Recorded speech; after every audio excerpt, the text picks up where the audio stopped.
So that was a very subtle look at the saturator and how to use it as that final little touch on your mix. You can be much more heavy-handed with it though, and it does have some great results. And so the next thing to look at with the saturator are these wave shapes. So how we're actually rolling off the transients and the tops and bottoms of the waveform as the saturation is taking place.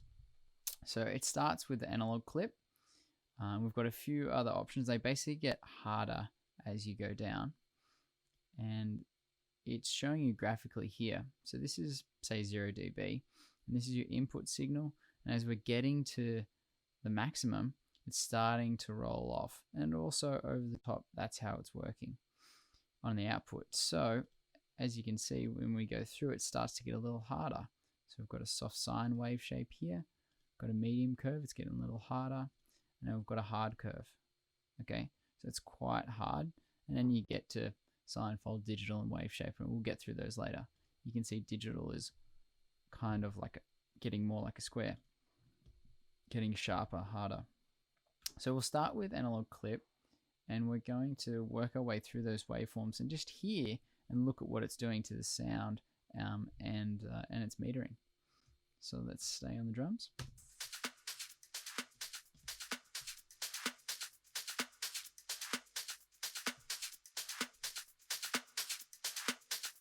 So we're getting a little bit louder and a little bit more sparkle in those high frequencies. This one was really picked up with volume, and you can really hear all that subtlety in the background. All that noise, you know, it really does sound like the compression's bringing that up, and then you've just made it louder.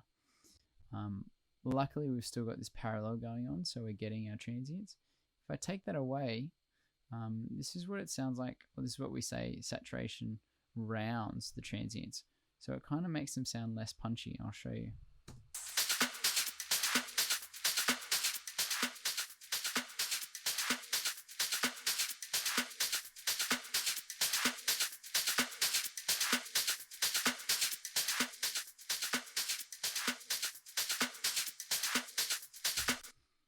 It's a tricky thing to hear, but it is there.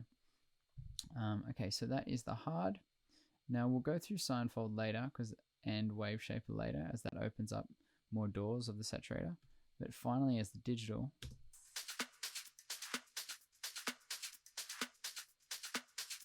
so that's what those ones sound like. So they're worth exploring as well. Let's now take a step over to the bass.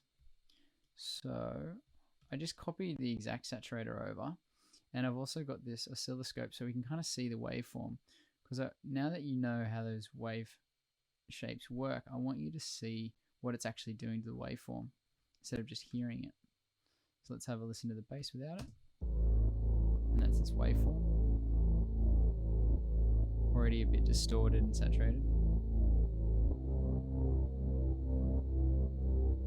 Side chain, obviously. Okay, so let's chuck the saturator on. So again, really subtle. We can hardly hear that as well. Just what was copied over.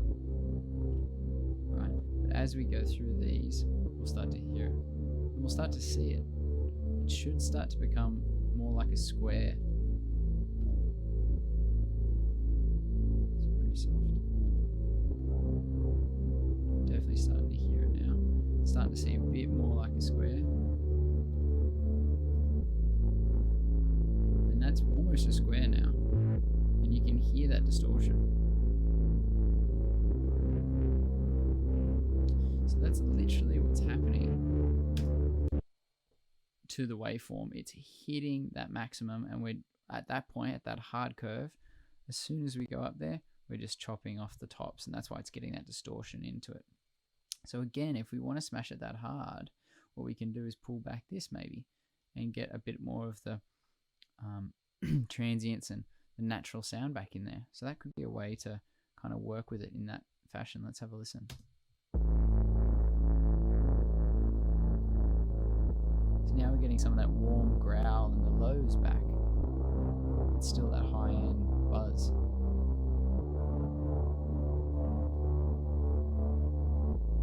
So compare that to 80. Yeah. Starting to focus our ears more on the mids and the lows again. So it's all up to you. As long as you're not messing up your gain structure, because that'll throw your whole mix off if that happens on every channel. There's no right answer here. I think that's definitely a little bit too hard. The soft sine was kind of cool. And maybe I'll just drive it a bit more, like that.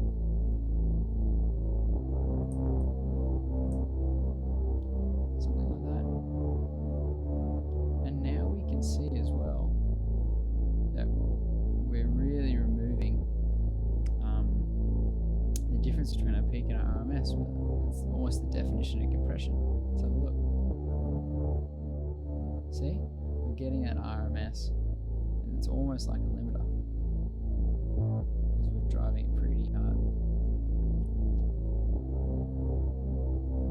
Cool. So that's our wave shapes, and that's what it can sound like on a bass too.